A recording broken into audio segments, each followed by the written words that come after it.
Hi there, everyone. I'm Ashley Billington, and you're tuned in to the fifth quarter. I want to start the show off by saying Happy Valentine's Day to all of our Valentines. That is you, the viewers. But district's coming to a close. Girls playoff starts next week. The boys are finishing their last two games of the season with tonight, and some have games on Tuesday next week as well. But we talked to Matt Harris, our Inside High School Sports Insider, to talk about playoffs. So Matt, I can't believe it. We're almost to playoff time in high school hoops. We are almost. It's getting down to it. Yeah, we're almost to the end of our coverage season. It's kind of crazy because football season really doesn't feel like it was that long ago. I know, it's only February. I mean, granted, it is the 14th of February. Happy Valentine's Day, by the way. But let's talk about some good basketball that we had this week. That 24-5A district is one to watch, always. Of course. I mean, anytime that you've got the number 2 and number 3 ranked teams in the state, and then Manville's been ranked consistently through this year, although they fell out after a loss last week.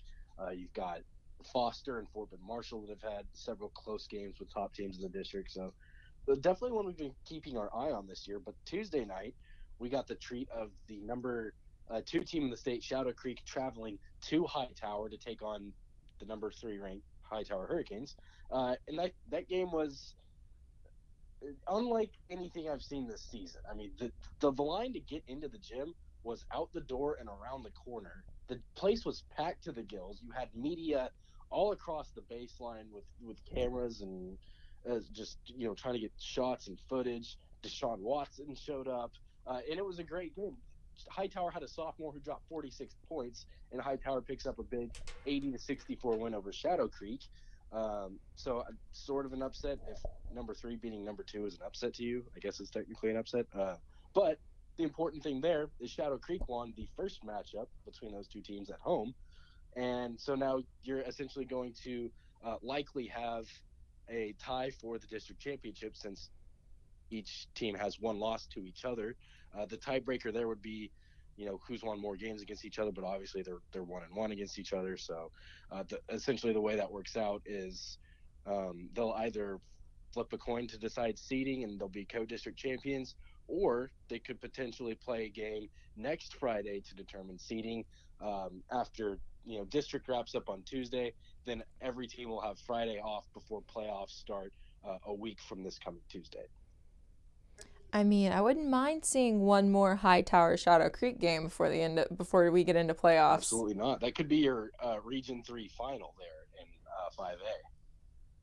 I mean, sounds like a decent one to me. I want Shadow Creek Hightower as many times as possible. Exactly. Me as well, especially Shadow Creek moving up to 6A next year. I wouldn't mind if they scheduled each other in non-district, because just the atmosphere of that game was unreal. I mean, the crowd was hanging on every shot like it was Game 7 of the NBA Finals. I saw a highlight where the dude hit a shot. I'm blanking on his name, but he hit a shot and he was just running back down the sideline, high-fiving fans in the first row, and it was just it was an atmosphere unlike any other I've seen this season down in Houston. It was really crazy. Bryce Griggs is his name. I love it. We also had some big games this week in the 15-6A district as well. I mean, we talk about that district all the time, but it's one that deserves that kind of recognition. Yep, from football season to basketball season, we've been consistently talking about 15-6A. It's been a solid district top to bottom for both sports, and I'm really sad that it's splitting up next year. So I'm glad that we're getting our time in talking about it before Conroe and Klein ISD split up. So in that district, Tuesday night, Klein Forest lost yet another game. Kind of surprising. They've dominated this district the past 2 years. They've been really strong in district this season, and I think this sort of ending to the season for them has kind of felt like it's been in the works, because they've played in a lot of close games this year, and they've won a lot of 2 or 3 point games or games that went into overtime. So now you're starting to see Klein Forest wind up on the losing end of some of these games. They've lost 2 games now in the last 2 weeks. So with a 53-51 loss to the Woodlands on Tuesday. So a really good district there. Klein Forest, I believe, will still win that district. I don't have a record of the district standings, but I believe Klein Forest will still win that district. But yeah, it's been great all year. Most definitely.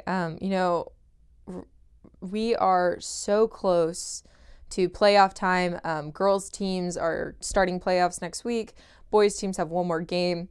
Are there any teams that you're looking forward to in this postseason? On the girls' side, I would definitely say West Side and Hightower. Hightower had 3 girls nominated for the McDonald's All-American game. None of them wound up receiving a nomination, or not a nomination, an invitation to play in that game. But obviously, you've only got probably 26 girls total that will play in that. So you had 3 girls nominated from Hightower to play in the most prestigious all-star game, high school all-star game in America. And so I would really look for West Side and Hightower to make runs on the girls' side. And for the guys, my favorites are Dickinson, who's currently ranked 2nd in the state, as well as I think Summer Creek and Atascocita. I think I mentioned last week with their game. Those would be the 3 teams that I really expect to make a run for the Region 3 title and an appearance in San Antonio for the state championships. Matt, thank you so much. Playoffs are going to be such a blast. It's almost March Madness time. The road to San Antonio is coming quickly. When we come back, we talk to a head coach about his team's success this season. Don't forget to catch our extended coverage of the high school football season each week on The Warm-Up, presented by your local Houston area Geico agents. We will get you ready for all the action this Thursday on all our social media outlets. Klein ISD has some really good basketball this year, and the Klein Bearcats are seeing some success and hoping to make a big playoff run. We caught up with their head coach after their Tuesday night game. It's very big. I mean, that seems to us being first place. If we tie, we got 2 games left. And if we tie, us having beat College Park twice, I think would give us first place. Or tied for first place, either one. Yeah. Where do you guys think you are a couple weeks before the playoffs? How do you feel like you're at? I thought we played well today with energy. I think last Friday we didn't, but I thought tonight we came to play. And when we come to play, we're not bad. We're pretty good.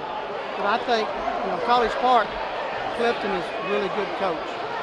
We knocked down shots early, and that got us in the right rhythm. So defense is the key to it. You guys feel like you're improving, you're gaining momentum as you get closer? Yeah, when we play a good, solid defense, we're usually in the ball games. And if we don't, then it could be either way. So I'm proud of them. They're all. I got 2 seniors, Tyson Thompson and David Peak. The rest of them are juniors. So I've got 9 of them coming back. So I'm proud of that too. But they're getting better and better. I'm happy with them. Thank you. Good luck to the Bearcats with a K. And thank you, Coach, for your time. When we return, we have the producer of Chevrolet's Inside High School Sports, Robert Sheik, to talk to you about what's coming on the show. Watch Inside High School Sports to catch this week's Chevy Spotlight, brought to you by your Houston area Chevy dealers. Visit your nearest Chevy dealer to test drive their award-winning products. 3, 2, 1. And we are back with the 5th quarter, and we have Robert back on set with us. I'm so excited. Glad to be back. I'm not by myself anymore. But happy Valentine's Day. I'm glad your wife let us have you for the night. Yeah. So what's coming up on Chevrolet's Inside High School Sports this week? Some exciting games tonight. Clear Lake hangs tight with Dickinson. Dickinson ranks 2nd in the state in Class 6A. Clear Lake gives the Gators all it can handle, but Dickinson hangs on to win. But big upset tonight. Kingwood knocks off Atascocita. Those two teams, played a really close game earlier this season. Kingwood was leading that game like midway through the 4th quarter. Atascocita pulled it out. The return trip now tonight to Kingwood, and it's the Mustangs pulling off the upset. Party out in Kingwood. Yeah, Atascocita is ranked top 10 in the state, but the Eagles go down tonight to Kingwood. Big rivalry there too. Those two teams always seem to play a great game. So hats off to Kingwood, a big W tonight. King, would you be my Valentine? There you go. Look at that. I mean, I had to pull it out. Yeah, I guess that was in our fifth quarter. No, that was in our warm-up. Yeah. Heck yeah. They all run together. Sooner or later, they're just all the exact same thing in our book. Was there anything else big that happened this week? I know the SBC tournament's going on up in Dallas. Yeah, big deal going on up in Dallas for the Houston Christian girls. Knock off Kincaid this afternoon. You know, Kincaid had won 3 straight SBC state championships. Houston Christian Lady Mustangs tonight with the big upset over Kincaid. And so Houston Christian will play Addison Greenhill tomorrow afternoon, Saturday afternoon, for the SBC Girls State Championship. As we record this, we're still waiting on the Houston Christian boys result. The Houston Christian boys playing St. Stephen's School out of Austin. And the winner of that will play St. Mark's. St. Mark's edged out Episcopal. Episcopal gave St. Mark's, who is the top-ranked private school team in the state, Episcopal gave St. Mark's all it could handle, but A run for their money. yeah, but you know, that Episcopal team really good. A couple of Division I talented, couple of Division I recruits that are You'll be seniors. seeing them on the recruiting trails soon. Yes, for sure.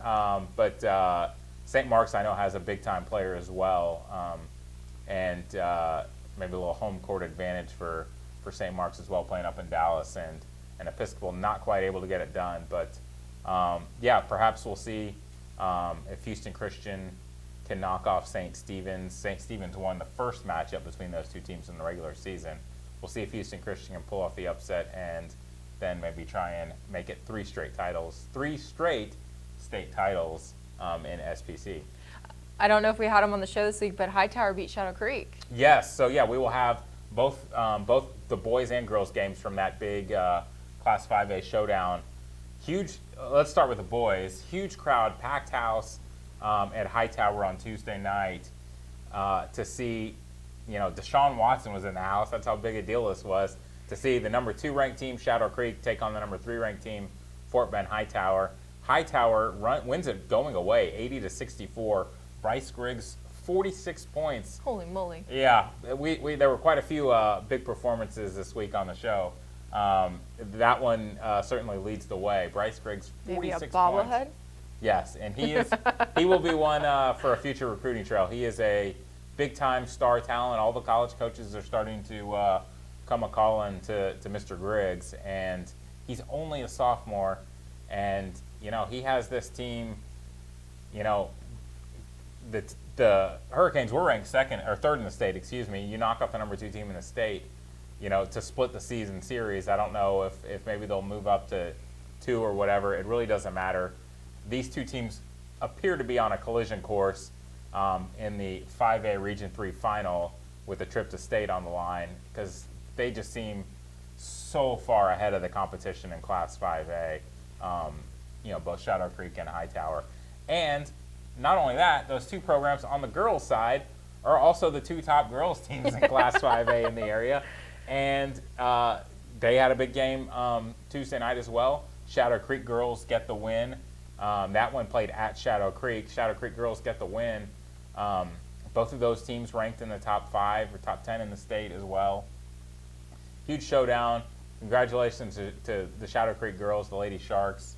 You know, what a phenomenal job that athletic department has done in this short amount of time. Most definitely. It's really impressive to have not just one program accomplish what the football team did, winning a state championship this year, but to have both the boys and girls programs, you know, both contenders to get to state this year. Quite an achievement there at Shadow Creek. And just looking down the list at some of the other games, Morton Ranch wrapped up a district title. The Mavericks just kind of really cruising along in Katy ISD. But another team we haven't talked a bunch about this year, but we've had on the show, and this will be our second time to have them on the show. The Klein Bearcats win District 15-6A. They wrap up at least a share of that title with a season sweep of College Park. So that really, Klein's going to get the number 1 seed regardless. So, you know, congratulations to Klein. Big win over College Park. You know, College Park is the clear-cut second place team in that district. So for Klein to sweep College Park. That's a big deal, and that's a team to keep an eye on heading into the postseason. Klein will go into Region 2, as opposed to a lot of the heavyweights this year in Class 6A are in Region 3, obviously in the Houston area. Your Atascocitas, your Summer Creeks, Dickinson. I know I'm missing quite a few. And then, so Region 2 is obviously that mix of the kind of the Round Rock area, parts of the Austin area, as well as a lot of the Dallas-Fort Worth area. But what's interesting is a lot of the top Dallas-Fort Worth area teams are in Region 1 this year and not necessarily in Region 2. So Region 2 could be wide open. A program like Westfield, a program like Klein can really make a deep run and get to regionals and maybe even get to state. So that'll be interesting to see what happens in Region 2. Last year we saw Klein Forest advance out of Region 2. So you had Klein Forest out of Region 2 and North Shore out of Region 3. Two Houston area 6A teams, making it to state was a pretty cool deal. And there's no reason to think that can't happen again this year. Most definitely. It's gonna be jam-packed when it comes to playoffs. Yeah, absolutely. I can't wait to do it. Can't wait to see it all unfold. The girls' playoffs start on Monday. We'll have our Chevy Spotlight this week is on one of the top contenders in Class 3A, at least locally, the Anderson Shiro Lady Owls. They went to regionals last year, did the Lady Owls, and have swept through district play again, winning back-to-back district titles. And Coach Randy Foy is really building something there. So that program has is definitely one to keep an eye on if you like your small school sports as well. And Adam Coleman's going to be on the show? Yeah, Adam Coleman will preview the girls' 6A and 5A brackets. So we'll kind of break down Region 3 with Adam. And, it's playoff time. It's time to get your brackets out and start getting your Sharpies out. We should start making and all some of that. brackets. We should. We're going to do a March Madness bracket. We'll tear down all of the trophies and put up a bracket up there. Awesome. Well, thank you, Robert, and thank you guys for watching.